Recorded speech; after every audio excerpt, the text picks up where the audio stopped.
Ladies and gentlemen, good day and welcome to the Q3 FY'24 earnings conference call of Gufic Biosciences Ltd. As a reminder, all participants' line will be in the listen-only mode, and there will be an opportunity for you to ask questions after the presentation concludes. Should you have a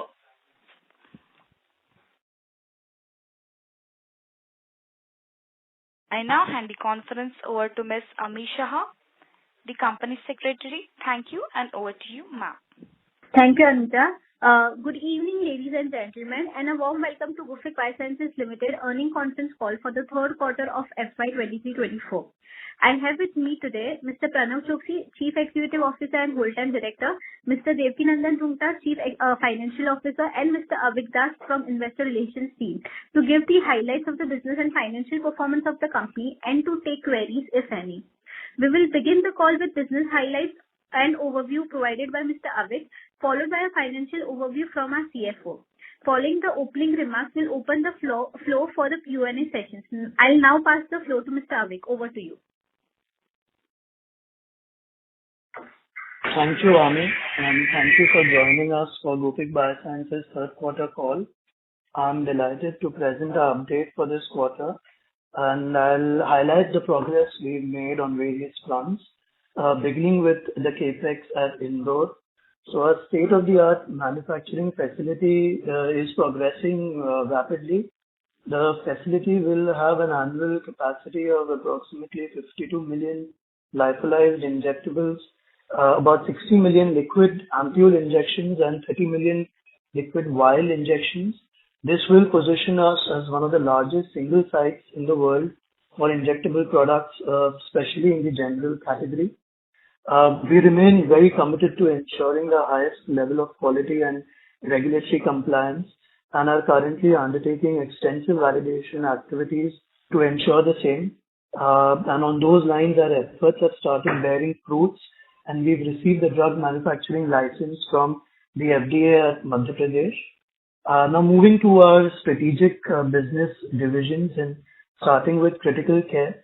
So our brands in critical care continue to penetrate the market with over 1,500 hospitals recognizing us as their preferred choice. Notably, Polific secured number one position in the Polymaxin B injection market, and Micafung emerged as the market leader in the Micafung market. Additionally, our recent product launches such as Cavim and Miropic DCB have received significant acclaim as well. The success of our critical care brands is the result of a comprehensive market strategy that we follow. We focus on penetrating the market by establishing strong relationships with medical professionals as well as hospitals, and our product's efficacy and quality have earned us the status of being a preferred choice among these healthcare providers, which is obviously a testament to our commitment to patient care and scientific rigor. And now coming to neurocare division, we are very thrilled with the market acceptance of Zarbot, which is the first Indian botulinum toxin of international pedigree. With over 100 leading neurologists prescribing Zarbot within 1 year of launch, it has become the preferred choice for many as well. Our continuous scientific engagement and expansion initiatives aim to further grow Zarbot's user base in India. The market acceptance of Zarbot and our ongoing engagement with leading neurologists are a result of a strategic focus on quality and innovation and building awareness around botulinum toxin.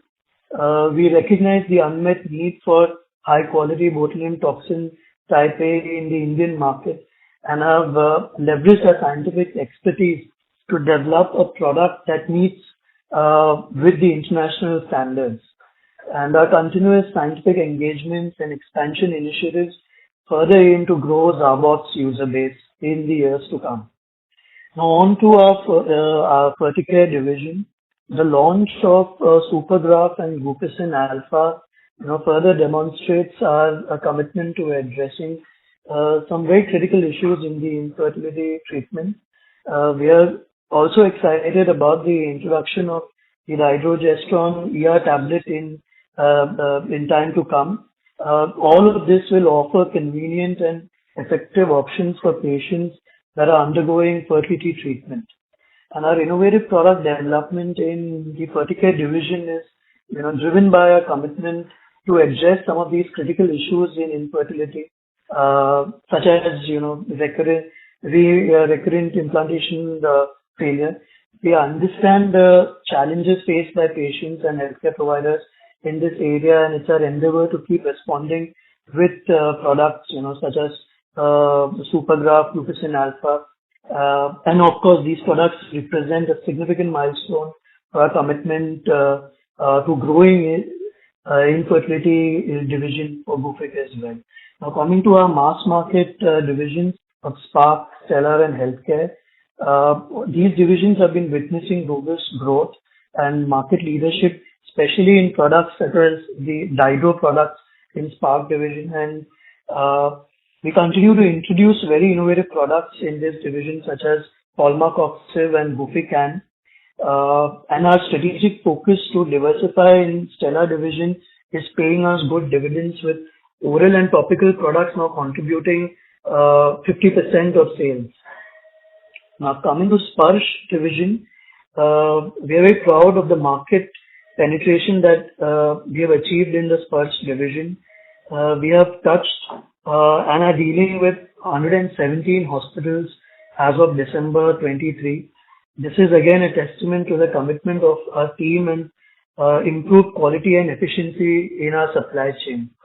And just to highlight, the rapid market penetration achieved by Sparsh division is the result of our investment in our field force, leadership, and supply chain.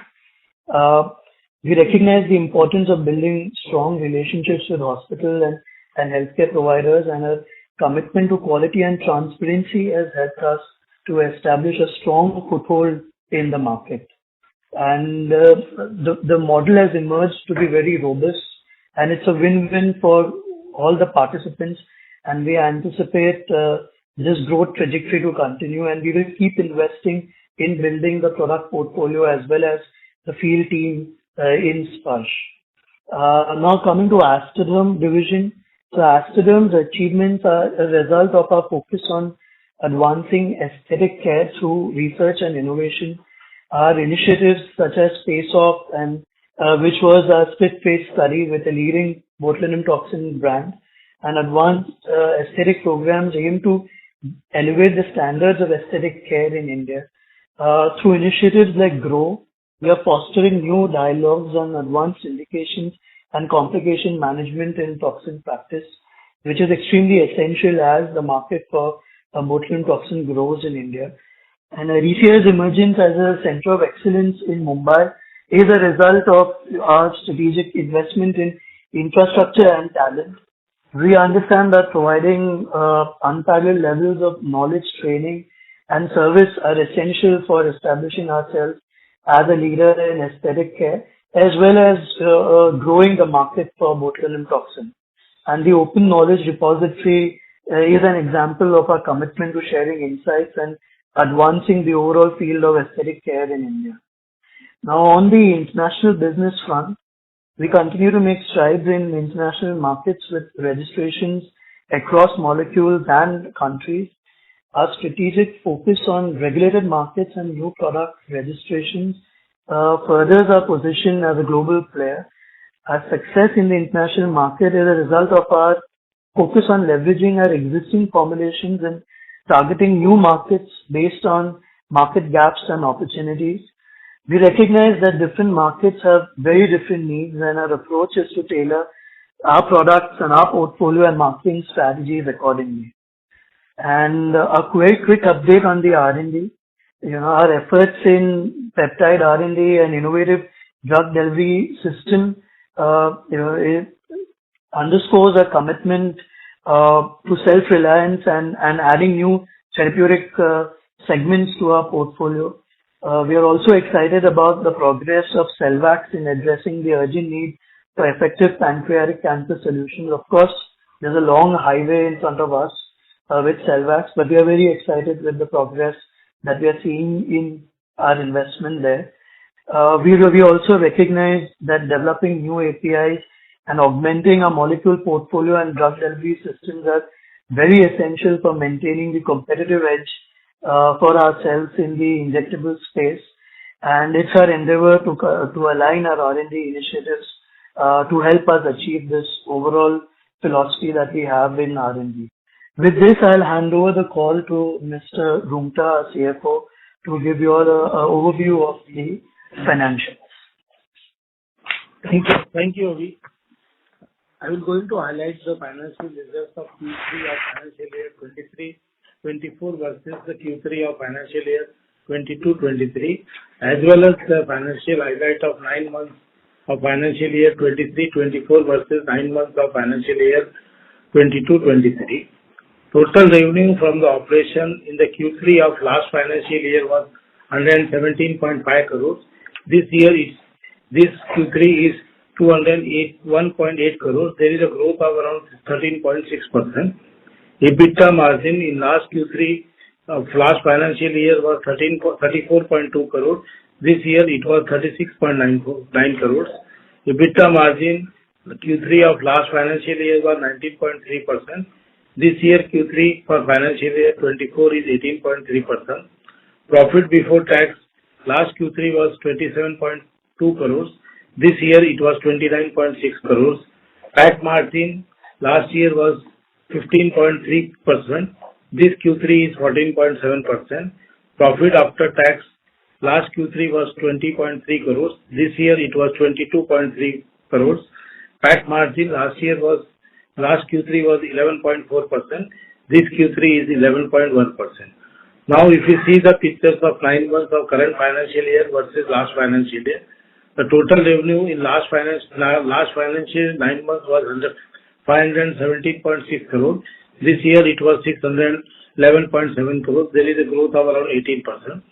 EBITDA last year 9 months was 101.1 crores. This year it was 112.94 crores. EBITDA margin last 9 months was 19.5%. This year 9 months was 18.5%. Profit before tax last year 9 months was 82.8 crores. This 9 months is 88.6 crores. PAT margin last year was 16%. This year it was 14.5%. Profit after tax last year was 16.6 crores. This 9 months was 66.1 crores. PAT margin last year was 9 months was 11.9%. This year it was 10%. Now I hand over the call to Amit to take it further. Thank you so much, sir. So we can now open the floor for Q&A sessions. Thank you very much. We will now begin the question and answer session. Anyone who wishes to ask a question may press star and 1 on their touchtone telephone. If you wish to remove yourself from the question queue, you may press star and 2. Participants are requested to use handsets while asking a question. Ladies and gentlemen, we will wait for a moment while the question queue assembles.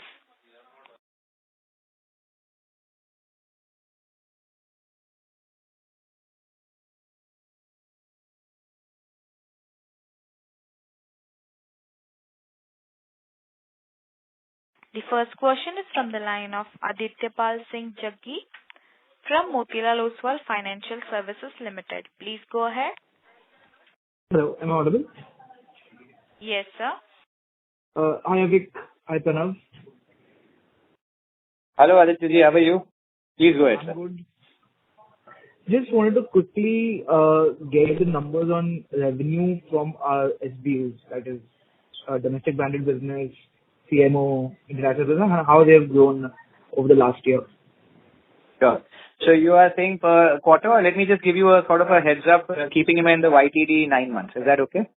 Okay. That will also do. But then give me YTD of last year as well, so that I will be able to gauge the performance as well. So I'll be able to give you the growth. I'll give you the percentage right now, more or less what is there in terms of the different segments. And I'll give you the growth percentage on last year was this year. So that'll give you an idea about last year's because last year's percentage is not with me, but I think these two the numbers will help you get there. So the main, like I said, and I'll give you a little bit of a two-liner also for each and every division to say why the reason of the growth is happening. So before I get into that, just let me clarify, because this one question also came to us by writing, and I'll just clarify. So whatever numbers which you see in the Q3 or the YTD till now don't involve any revenue from Indore or negligible, because right now most of the validation batches and the 3 batches of stability are happening for all different products. Totally, we have selected around 68 products also from Indore. So the commercialization would happen by March end once we get at least the 3-month data and the 6-month data, depending on the molecule. So the percentage I'll be telling you will be purely from the existing base of numbers only, which is comprising on the YTD numbers. So first of all, the domestic market would be around 56%. Followed by the international market, even though it's only at around 18%, but it has grown from 15% what it was before. The contract manufacturing would be close to around 23%, and the remaining would be API. That is the the API business of us, which we sell the API outside. When I mean API, I also mean institution business also. API and institution means club with others. Coming back to the domestic business, out of the 56%, it would be mostly critical care taking the lead, not only because of Cavim and other brands, but it would be more than around another, I think I would say 38% would be 38 to 39% would be critical care, followed by around 27% would be our fertility care. Followed by then the mass marketing, which would be a combination of Spark or Healthcare, Spark and Stellar, which would be close to around again 24 to 25%, and the remaining would be of course Sparsh and Asterderm. And so I'll just finish up with the percentage of growth, and then we can go ahead. So critical care division is growing by around 16 to 17%. Ferticare is growing by 18 to 19%. The mass marketing is growing by around 14 to 15%. I'm not getting into decimals, that's why I'm giving the range of the percentage. Asterderm is growing by around 42%. And the Sparsh is a new thing, so it has no relevance of background. So it's completely growth in this year. I mean, it's completely just a new division. These are the numbers for our domestic business. Perfect. This helps a lot. So when we say Asterderm, we are only including the cosmetic side of botulinum, right? No, the Stanox and the critical care. Yeah, so you're absolutely right, sir. The critical care would have the offshoot of neuro care also. And here in Asterderm, I would be including only Stanox as well as the cosmetic brands what we have. Perfect. And so if I can also understand what would be the revenue from Sparsh this quarter, and if you can also help the revenue from Cavim. So Cavim has been a phenomenal molecule for Gufic. So just wanted to quickly get numbers on that as well. So can I understand your question? Sparsh, what would you like to know, sir? The revenue for this quarter. Yeah, so Sparsh, we are looking at anyway. I'll try to give you everything percentage, please don't mind me. So the Sparsh would be another, I think it totally comes to, let me be clear. It would come to around close to 7%, sir. 7% of our revenue, right? Yes. Around 5.5% to be precise. 5.5%. Understood. Yeah. And coming to the question of Cavim, Cavim, of course, is still leading. As you see in December also, we are still after the innovator, the number 2 product. And that is also contributing to a decent, I think, 1.5 crore per month or something like that, if I'm not mistaken. It's it's more than, I think, 1.5 to 1.8 crores, depending on the month average, but it comes to around 23-24 crores for a MAT figure. Perfect. That's fabulous. Just a few bookkeeping questions.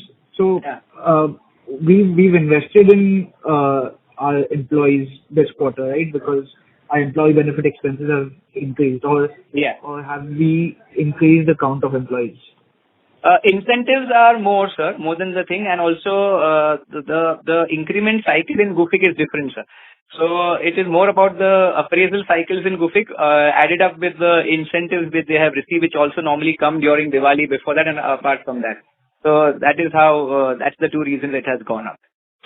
So this figure will not be. This will come down. I think, Rumta sir, can you elaborate on this? Because I might be not sure, but you can elaborate on this. Incentive, I think, will continue, but I think the appraisal will be now factored in, divided, right? Just confirm it, sir.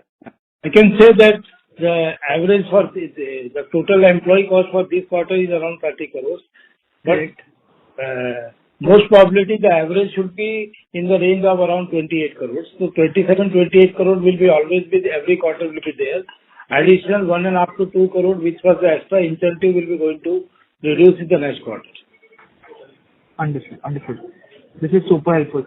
Also, just wanted to, we got a patent for our lyophilization process. How does it help us?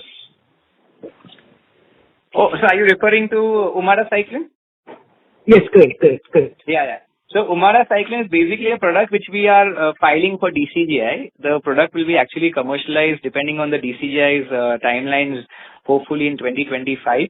And for that already we have got a patent in place, because we try to get a patent before the documents go into DCGI, so that the public information should not lead to a loss of our IP.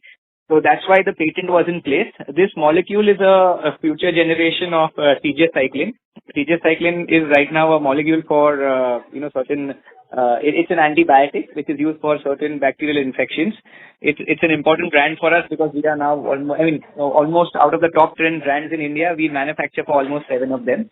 And also internationally, if you see Russia, South Africa, Canada, Brazil, etc., also is a very important strategic product for us. Now, Umara Cyclin is the next generation of this molecule, whereas the advantage of Umara Cyclin is that apart from just being an injection, it also has a oral tablet capability. So the switch-off therapy of this molecule help us to not only keep our leadership in this segment. At the same time, this will be also an offshoot where we are working on the API also in-house. So if tomorrow it can also not only, I would say, amplify the effect of tigecycline, but at the same time certain infections which cannot be treated by tigecycline, this can be a good option. Tigecycline has a black box warning in United States. So Umara Cyclin is a product which falls out of this category, and this has a good potential in the US markets also going forward. So this is the significance of the patent going forward. Perfect. Also would love to hear from you, how is our molecule pipeline looking like? How is the R&D process going on? So as of now, it's looking very excited from my end, but I cannot unfortunately disclose any names to you. Again, I'm sure you will respect that, because as a shareholder, we don't want our pipeline to be exposed where a lot of other people get into it. But just to give you some numbers, critical care, infertility, even ortho-gynac, and now even for of course, apart from the Afterdome, we are working on certain products which help in to prevent the anti-spike of sugar also. We are also working on certain products which help us for pain management, which I already have discussed last time, which is an in-licensed product, which a pain management injection can be taken only once a week. I'm just giving you 1 or 2 examples here and there. Then, of course, we are working on the topical form of botulinum toxin. So, apart from the conventional new generations of molecules which we work on, like, we worked on ceftazidime, avibactam, we are working on other avibactam combinations. We're working on also other meropenem combinations and imipenem combinations, even working on certain gram-positive, gram-negative bacteria, working on the super pure form of HMG for infertility, working on the extended release formulations of dihydrogesterone and others. Every segment has their own roadmap, and we have it at least lined up at least for the next 3 to 4 years. And apart from that, we have a biological appetite, which post-botulinum toxin would be vaccines, followed by the cancer, I would say again, product from Cellvax. So that is how right now we are placed. Done. This is super exciting. Just last couple of questions. Yeah. I'll combine the two. So first is that Indore is taking a bit longer to come online. Right. When are we thinking of generating revenues out of that plant? And second is, I think so Roonghta sir can answer that, is when are we planning to capitalize it on our balance sheet? So I'll let Roonghta sir answer the question. It will be a shorter one, and then I will go on to my part of the question. So Roonghta sir, you go ahead about capitalization. Basically, all the validation process has already been started, and we are hopeful to capitalize by 15th of March, and definitely after capitalization, whatever will be the tax advantage is there that we want to claim in this year itself, and all permissions of Pollution Control Board, factory licenses, labor licenses, power, everything has been got, including the FDA license, and I think all the validation batches which is required for initial capitalization is ready, and we are most probably going to capitalize in the month of March from 15th March. Yeah, so that is one part of the question which Roonghta sir rightly explained. And just to give you a little bit of background that why we are a little bit taking time, because if you see the factory is ready, anyone is more than welcome to visit everything. But the issue is, we are trying to go for one global quality there. And there are certain, I would say, guidelines or quality management systems which we are following, by which we are trying to minimize the duplication in an expense. I'll explain how. If we have a particular API, we have a particular filters, we have a particular RM, PM and others to be used not only for the markets of Europe or we are trying to club it with the markets of US also, as well as create certain dossiers where at least the target markets for the next 3 years are taken care of. That is one reason by which the validation take time. Also, before we can start commercial production, there's known as a media fill validation. In media fill validation, we are trying to cover as many different vial sizes, which can help us to, take up products which are totally around close to 58 or 62, depending on what we say in phase 1, which help us to, we don't need to then tomorrow go for any break in production once the actual, I would say factory starts. Because right now for every media fill validation of every single vial type, it takes normally 12 to 15 days plus, that is for the 3 runs, and followed by 15 days of sterility. So imagine if we have to do 58 to 62 different product line, and out of that considering the overlapping vial sizes, ampule sizes XYZ, we still have to go for at least 18 to 20 different media runs. And to 18 to 20 media runs, normally we are trying to combine in all 4 lines in a period of 4 months, which ideally, if we take a break and we start production, then we again have to take a break of 4 months in the future, which will again compromise our ability to serve our clients. We foresee already, I think in Navsari, we are facing shortages in terms of, I would say, capacity. But we feel that if we take the break now rather than taking the break in April, then there will be a huge backlog which will come up in the month of September or October also. So we are trying to, open Indore with a bang by which all 4 lines start together and we can start manufacturing 58 and 62 products, by which we can at least declog the Navsari pipeline by almost 30%. And if we can able to do the 30% declogging in Navsari, that will be equal to immediate capacity utilization of at least 15-20% to start off with immediately, plus the additional business which anyway we'll be getting. So our target of at least 30 to 40% capacity utilization in the first year can be attained, keeping in mind these time investments of media fill, quality management systems, as well as product validations also. So that is why it's maybe a time invested now for a better future. Understood. And now that we've started generating revenues from our European DCB, dual chamber bags. Yes. So the inventory is normalized, right? Or it's starting. It will be further. That's why you already see a consumption happening. If you go through the numbers, the inventory is already started getting commercial. I already had given a hint last time. It will take us at least 12 months for the entire inventory to be zero. But of course, when I mean 12 months, the inventory will come back to normal. So the existing inventory will be used, plus we'll be keeping inventory of 2 months. So gradually you will be seeing that 18 to 22 crore inventory being, gradually shifted out in the next few months also. Yeah, absolutely. Perfect. Thank you so much. Thank you so much for answering all the questions. Thank you, Aditya. Thank you very much. The next question is from the line of Nitya Shah from Kamayakya Wealth Management. Please go ahead. Yeah. Hi, team. Congratulations on a good set of numbers. I just want to understand what is the targeted R&D spend as a percentage of sales in the coming 2 years, considering you all are doing a lot of products? I think, Roonghta sir, you want to take this question? Yeah, no problem, sir. In next 2 years, basically, our Indore facility will going to start the commercial operation. There will be a lot of validation batches we're going to have because of taking FDA license from India as well as out of India. And our normal R&D expenses in the range of around 7 to 8%. But I feel that looking to Indore R&D facilities and new validation batches, the R&D percentage may go from 9 to 10%, or it may touch to 11% also because of lot of validation batch, lot of new products and everything. So it may be minimum 9% and it may go up to 11% also. Right.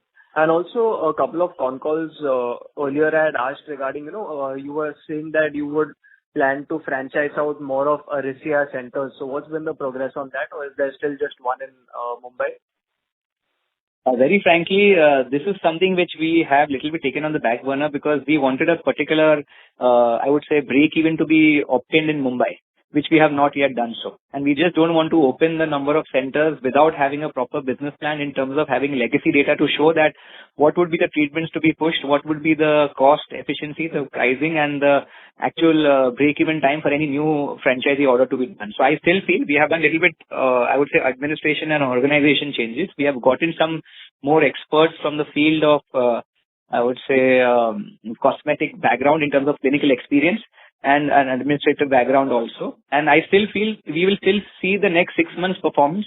The moment we start hitting in break-even plus 10%, 20% number, which we are very close to, I feel, maybe 2-3 months more to go. And then we would like to mimic this model on a national level. And anyway, I think our hands are full with other projects coming in. So this is something where we want someone else to have at least a basic background and who can extrapolate our data with their own expertise in that respective geography area. So we are a little bit behind this, and it might be 6 months more before we actually branch out. Okay, that's a fair response. So are you seeing month-on-month increase in footfalls in the center, and how is the awareness picking up, and how is the response to the product? So that's what. So I think what was the first mistake which we realized last year in the first quarter was that we did not do much of social media awareness, keeping in mind the geography which we are in. So firstly, we first came up with an SOP of the number of treatments which can be from a price point of 5,000 rupees to a price point of even 10 to 15 lakhs. So initially, we tried to make it a very high-class clinic and selling products which are almost 1.5, 2 lakhs and above. But then we realized that the catchment area would be when, person comes in for a 5,000 and then can be convinced for a 20,000 followed by a 50 and 1 lakh, depending on the body and face contouring or effect they want to do. So that's the first correction which we did in the first 3-4 months. We still then started making a lot of content because today, the content in terms of what services we can offer. There are totally 368 different services which we can offer from 5,000 rupees to 15 lakh rupees. We try to shoot videos over the last 6 months, create reels, also create some sort of animated video showing before and after, actually showing case studies where toxin and fillers are used, especially Stanox and fillers are used along with energy devices by which what are the before and after results. Adding to that, vaginal rejuvenation and also, vaginal tightening also. And I feel the reels should start coming in the month of, I think, March, April. And then we would see the footfalls. Answering your first question about footfalls, yes, the footfalls are increasing around, like I say, around not more than 10-12% month over month. But I believe once the juggernaut of social media and marketing goes on from March and April, we should see, like right now the campaign is going on, get your body ready for the summer, or, get your, we missed the marriage season, unfortunately. But right now, at least for the marriage, the celebrations of Diwali followed by the wedding season again, December, we have everything lined up now in terms of content, reels and videos. So I foresee the next 6 months should help us for minimum, at least, 50-60% month over month in the increase in business. That's why I'm saying we are very close to the break even. And I'm not only close to that, but surpassing it. What I would like to say. Yeah. Right. So you said 10 to 12% month-on-month growth. So what's the absolute number of people coming into the clinic? I think I would not have that data, but I can get that data to you. But I will ask whether we have a separate team heading Arisia for that, it's separate SBU, but I'll get that data for you. And also, just to confirm your commercialization of the capex, like when we start seeing the revenues will begin from Q1 FY'25, right? That's what I foresee in a big way possible. Yeah. Okay. Okay, because I remember in the earlier presentation, it was always mentioned, Q1 FY'24 is where the commercialization would begin. So it's almost been postponed by a year, the commercialization. No, so I'll tell you, there was two differences there. If you see, that was the first time when we were going to go for only 3 lyophilizers. In the end, we decided to go for 6 lyophilizers because of the backlog in order which we had. So that's why I think we are referring to a very old thing, but we always were targeting around Q4 2024. But because of Pseudomonas being there, one issue which we had in the water system, our entire thing got delayed by 45 days, which was unexpected. Otherwise, like I said, keeping in mind the validation, the QMS and all that, we have made a very pragmatic decision that by increasing the number of lyophilizers, the total number of products, as I mentioned in the earlier call reply also, went up to 58 to 62. And now incorporating all these 58 to 62 products for the next 3 years without taking any major break in terms of validation, qualification or even media fill, I think this time would be fine. So, we are much more better prepared to handle a bigger capacity, and like I said, declogging Navsari by 30%, which is very important because we are seeing now orders coming in from other parts for Navsari, and we'll need to push the domestic business out to Indore. Great. So thanks a lot for the very elaborate answers, and I wish you all the best. Thank you. Thank you very much. The next question is from the line of Dhara Patwa from Smiths Limited. Please go ahead. Thank you for the opportunity and good evening to all. Sir, we say that we are the largest supplier of Ganotropin and Micafungin. So can you throw more color on the existing market size, which are the other players present in this, and how our market share is panning out in this category? Madam, I understood Micafungin. What was the first product you mentioned? Gonadotropin. Gonadotropin. Yeah, Gonadotropin. Yeah, okay. So Gonadotropin is actually part of the IVF markets where we have HCG, HMG and FSH, where we say that, apart from being a strong contract manufacturer because of legacy, and now also being a strong marketing company in the domestic space for these molecules, that is where the actual growth is coming from. I feel now with Supergraph coming in, which is a new highly glorified form of HMG also, which is, I think, going to be a very good tool in terms of the follicle size and the number of follicles, as well as, will be an important weapon to help the doctors to treat, in the treatment of infertility. We are going to see a good traction going forward also. We are quite bullish on the IVF segment, as have been from day one. India also, with all, I think in the last 2 years, the advantage in India has been that even though you all don't see it, that we are still growing, but the Indian market has gone through a good metamorphism. I'll explain how. The IVF market was not as regulated in pre-2021 or 2020 as it is right now. The people who can donate their eggs, the number of surrogacy which are possible, also who will be eligible for surrogacy, also at the same time how many donors can give how many eggs per in a specific time, all has been now controlled by the government, and it's an amazing thing because you have traceability. At the same time, you have, I would say, the right quality also taken care of. So this, even though I would say to some extent in the last 2 years, affected the overall uptake of the infertility industry. However, as a company, we were quite aggressive and we took a good market share out of it. I already mentioned that it's more than close to around a 3,000 to 4,000 crore market share, especially keeping in mind that dihydrogesterone also taking a big lead in terms of use apart from the hormones along with progesterone. We foresee that this market will continue to grow in double digits, and we would be one of the major leaders who at least target 15 to 20% bare minimum out of this growing market, and ensure that not only in our own marketing but also in the contract manufacturing try to take more and more share. So this is about the IVF Gonadotropin. In regard to Micafungin is an antibiotic. It is which is a class of echinocandins, which are, I would say relatively new. I would not say new now, it's almost since decades they are there. But they are still quite, I would say, new as compared to the overall antifungal space. So Micafungin, Annulafungin, and Caspofungin are the products which normally are used to treat Candida species. And luckily, with our basic manufacturing and our also in-house, I would say, manufacturing of not only APIs but formulation, but also certain patent benefits, we foresee that not only Micafungin but Caspofungin and Annulafungin also will continue to grow. plus a strong use or strong scalability of liposomal amphotericin B, which is another good antifungal, which you must be known during COVID. After COVID, it was used in mucormycosis. That is also something where we are targeting in this year that we should take more and more market share, but not only in India, but we have also started filing it for countries abroad also. So these all molecules, not only India, but in the world, should take a strong market share. So again, how much quantity and all that, I'll get back to you, but I hope this answers your question. That's very helpful. My second question was, like, we have partnered with Prime Bio. So is this a revenue sharing model, or the revenue will be booked entirely by Gufic and royalty would be paid? If you could explain that. Yeah, revenue would be entirely booked by Gufic and royalty would be paid to Dr. Balram Singh, his company Prime Bio. Yes. So this would be around 2 to 5% royalty, or is there an agreement, anything? We have a profit share of 60% to 40, 60 to 40%. 60% Gufic Biosciences get, 40% of the profit goes to Dr. Balram's Prime Bio, and that we have an agreement in place. Yes. Okay.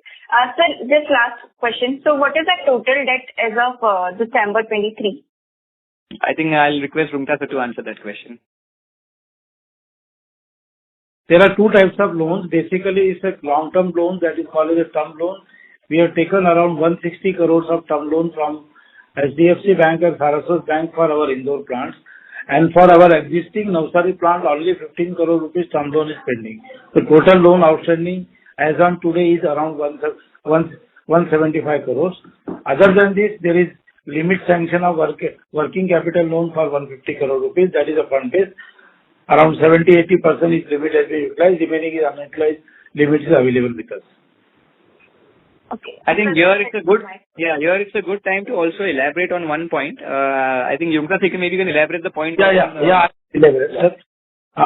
We have issued preferential allotment of 100 crore rupees to one of the shareholders, Motilal Oswal. That fund has been utilized for repayment of the existing term loans of Saraswat Bank for our Navsari plant.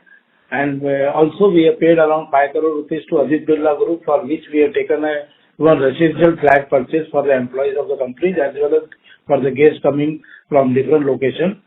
And the outstanding total term loan is not able to repay because of the blocking period of Indore. There is a total 2 years blocking period for both the loans, that before 2 years we will not be able to repay any loan. Otherwise, we are also in a position, whenever there is a cash generation, we are going to repay the term loans. So just to elaborate, ma'am, what he said, that around 99.99 crores has been raised, which has also been used to pay off long-term debt, as well as the other money has been parked in the CC limit, because the moment our prepayment clause gets over, or I think it's around June 2024, we will be using the amount which is parked in CC to pay off the other long-term debt also. So the entire 99.99 crores has been used to pay off the long-term and the short-term debt. And after that, the numbers have been shared with you by Rumta sir. Okay. That's it. Yeah. Thank you very much. The next question is from the line of Yash Tana from iThought PMS. Please go ahead. Yeah, hi, good evening. Good evening, team. So the first question I think you partly answered, but now we are commercializing this Indore by March, you said. So if you can broadly state what would be the path forward, for the optimum utilization of Indore in the short, medium, and long term, in terms of which segments or which geographies would be targeted in the short, medium, and the long term for Indore? Yeah. So thank you, Yash, for the question. So just to elaborate, the geographies I'll start off first. The capacity utilization will be discussed by Rumta sir, because he has those projections in place. But I'll just tell you that the geography we have no option but to start with the Indian market. Provided the 6-month stability data and the process validation and the analytical method validations are done, we then start submitting our dossiers for all countries where we already want to trigger the inspection. So be it, I would say Southeast Asian markets, which have been our legacy markets, plus Africa, South America. We would be also triggering Europe to start off with. US is another market which we are hoping to target by 2025 initially, or maybe end of 2024, as there are 2 molecules which will be, getting the dossiers made and then submitting the thing. But like I said, that would be triggered by our partners, where we will be a pure contract manufacturer, and that's have been a, policy from before only. For the first 2-3 years, we would be a sort of a contract manufacturing option for US. Eventually, then we will decide whether we want to go for our own ANDA or not. So, like I said, it will be starting from our legacy markets. Of course, starting with the domestic market where we see anywhere good traction, followed by the legacy markets, followed by the regulated markets of Brazil, South Africa, Canada, Russia, Europe, and then eventually US. This is the way going forward. And capacity utilization, I'll request Roonghta sir to take it further.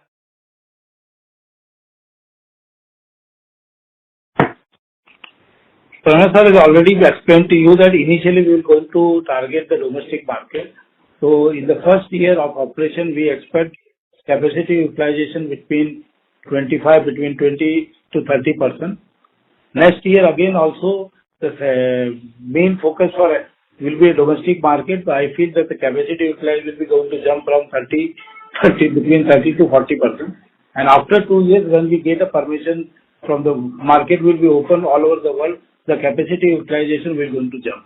But initial 2 years, I feel the capacity utilization will be around 40%. First 2 years, then it will start gradually increasing the capacity utilization once we able to get all the permission from the international market. Yeah, and I sir, just to add to that when we talk about capacities, that as and when the commercial production is happening, a lot of capacity will be used for validation batches. Since we have 58 to 62 products planned. Why I keep on saying 58 to 62? There are 4 products which we are still on the fence whether to take it in phase 1 or not. But let's assume 58 products also from phase 1.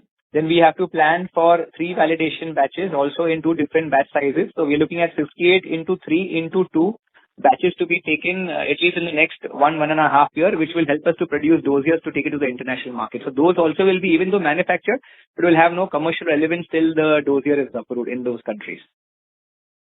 Sure, sir, got it. And then that will, you said, declog the capacity in Navsari, which will help us probably to grow in the international markets from Navsari. That will help. The declogging of Navsari will help us to plug in the domestic requirement from Indore, very frankly. And you rightly said, yes, the Navsari is seeing its own traction for orders coming from Russia, Brazil, Canada, South Africa, and of course Europe. So the capacity in Navsari, which is free, will be immediately, I think, used up in the next 3 to 5 months only with the export orders coming in. We are a little bit running behind schedule, otherwise our capacities are an issue right now. So hopefully from March and April onwards, that declogging should start helping us for revenues preponement. All right. That's very helpful. Second one is with respect to botulinum toxin. So now we are trying to make a market in India, right, with Zabot and Stanox. But it would take its own time. You have mentioned that before. But the biggest opportunity is actually in the international markets, right, as stated by you also previously. The drug has potential, going by the market size, the drug has potential to, change the trajectory of company. So is there any monetization plan with respect to botulinum toxin, maybe out licensing or something else? We briefly spoke about this in the AGM as well. So would love to hear your thoughts on the same. Yes, absolutely. Let's hope that we can do something very soon. That's all I can say. Okay, sir, sure. Because I'm not allowed to say anything further, that's why. Sure, sir. And one last question. So now with the fundraise, you said we'll pay off by June the 100 crores that you have raised from Motilal. The balance sheet is slightly more comfortable. So what would be our capital allocation priorities now? Just to clarify, the long-term and short-term debt can already have been paid off right now. The only thing that we have parked that money in a CC limit. Otherwise, whenever the option opens, it's just basically to remove from the CC limit and pay off the long-term debt whenever required, because the interest percentage of both the loans are same only. So it's like as if we have paid off the entire. Anyway, the March balance sheet itself will reflect that when you get it. Coming to your second question, at least for the next 12 months, except for repairs, maintenance, or I think I would say replacement of any machine which is down due to breakdown, we will not be investing in any capital expenditure as of now. Most of the money and the resources will be used for dossier development, R&D purposes, as well as validation only. So as of now, except there is some external infusion of funds by anyone, or maybe some opportunity via JV or whatever. I mean, that's again, let's see when the time comes. Gufic Gufic Biosciences as such directly will not be investing in the next 12 months in any capital expenditure. Sure. So the priority will mainly be to pay off the remaining debt, right? Pay off the remaining debt and also to maximize the Indore potential as well as Navsari potential. So because the most of the money will be required to pay off, I mean, to get those dossiers and validation done. So that will actually help Indore start generating the revenues what we desire. So yes, it would be more than the debt repayment. At least for the next 2 years, it would be creating dossiers, marketing authorization, R&D, which eventually would help us to pay off the debt in the next 3 to 4 years after that. Yeah. Right. And that will be booked in the P&L, right? The R&D. Absolutely. Oh, absolutely. That is anyway taken in the P&L in consumption as well as in other expenses. Yes. Correct. Thank you, sir, and best of luck for the future. Thank you. Thank you very much.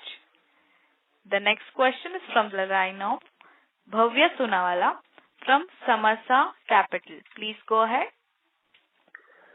Yeah, hi. Thank you for the opportunity. Just a couple of questions. Recently, I just read that the meropenem prices had taken a correction recently. So does that affect us, and will that affect the dual chamber batch whenever we do roll out? Yeah, so I think, Bhavya, if you're following us for a year now, the meropenem MRP, you're talking about the API prices or the meropenem formulation pricing control in India? Yeah, the formulation part. Yeah, so the MRP of meropenem has already been fixed in April 2023. So actually on 1st April 2023 itself. So anyway, since last year, I think, and if you have been following us, that's the reason that our DCB bags got delayed in terms of launch, because we have been after the Indian government to allow us to launch the DCB bags as a differential pricing. So the pricing allocation, we are still trying to get our 15-20% benefit. Of course, we have asked for much more, but I think the government has not agreed to that. But I think looking at the legacy data and the past approvals which they have done, they will be giving us a 15-20% benefit of price upward as compared to the vials, and that is what we'll have to live with it right now. And that's why, keeping that in mind, we have decided to go ahead and launch the DCB bags rather than waiting for it going forward. But the international, once we get the dossier done, international market is where we'll see a good traction, because there the realization will be much better rather than India. Okay, understood. Just another question. I'm sorry if I missed it out, but are we at full capacity at Navsari right now, or is there any kind of excess capacity for us to grow until Indore comes online? Very frankly, Navsari is divided into 3 parts. The Penem block is the new one which we came in August 2022. That we have surplus capacity there, because it's a new block and we are maybe at 50% or 52-55% only. The lyophilization and the vial is somewhere where we are almost running out of capacity in Indore, and that's the reason that we are running out of capacity in Navsari, and that's where the Indore is. I think we are quite keen to start Indore as soon as possible once the right validations are done. So I feel yes, the lyophilization as well as the liquid ampules and the vials are something which we are facing capacity concerns in Navsari. We should be eased off by March, April from Indore. Okay, understood. And just a last question. Can you just talk about probably the performance of our international business and CDMO for the last, let's say, 1-2 years, and how do you see this going ahead? And in terms of growth rates, if there is anything. The base of the international market is quite low, so we always will see the international market growing at much higher percentage. And that's the reason I think Indore cannot come at a better time than what we are seeing right now, because we are now getting into backlog of orders from Navsari for Germany as well as Canada as well as even Brazil to that matter. I think, and of course then the other regulated markets are anyway there for us. So that will still be growing at a much higher pace. Contract manufacturing avenue will be opening and unlocking now with Indore coming in, because apart from just lyophilized injectables and normal vials, now with ampules and with PFS and also with some extent of sustained release products, depots and also liposomal products, a larger gamut is opening up of Indore in terms of contract manufacturing. So again, Indore will start the same life cycle as how Gufic started around maybe 8 years ago through Navsari. It will be a combination of domestic market plus contract manufacturing, loan licensing, as well as international market, which will start kicking in after 2 years. So you will see a natural progression, but the capacity in Indore is massive, So I am sure that we will not need to compromise on any of the divisions that we are talking about. So there will be a good sustainability not only for Gufic as such, but also for our valuable partners in terms of international markets as well as domestic also for contract manufacturing. Okay, understood. And you just mentioned that when we do go to US or regulated markets, and US specifically, we will go through the contract manufacturing route initially. So just want to understand, is this the kind of route that every pharmaceutical company takes, or is this something that we are taking consciously and then think about it when the time comes? Very frankly, I don't know about what others do, sir, but I think we are very clear that it's a learning curve for us also, and we don't want to take a big step and then to take 2 steps behind. US is a very complex market, more in terms of not only the basic supply, but in terms of the legality as well as the other bureaucracy which is associated with it. So we would like to take it as a learning curve step by step and go ahead. And that's how we started in Navsari also with Europe. So that's the procedure which we use. Okay, understood. Thank you so much for answering all the questions. Thank you. Thank you very much. The next question is from the line of Sunanda, a proprietor. Please go ahead. Hello, sir. Good evening. Can you just share some update on oral vaccine technology and its market potential as you have already applied? Yeah. So your question is about oral vaccine technology, right? So this is something which we have initiated this year, but I think it will be very preliminary of me to comment on that because, like I said, it's still such a sensitive matter. But yes, we have given our first draft to DCJ, as we have mentioned earlier also in the calls, and we hope that we get the roadmap in terms of the regulatory roadmap soon. Very frankly, keeping Indore in mind, we had for some time kept the project on hold because we didn't want to commit much capital and expense at the cost of our dossiers in Indore. So we would be kickstarting the aggressive oral vaccine pursue technology for 2-3 products also for post-June. But till then, we'll focus on Indore to be stabilized. So right now, I can just add that much to it. I would just request you to wait for 2 more quarters and I'll be able to give you a little bit more input about this technology. Okay. Thank you, sir. All the best. Okay. Thank you very much. I think we are done, right? It's one hour. Sorry, I just have another call which I have to get into. So if I'm not required, can we ask the remaining team members to take the questions from now on?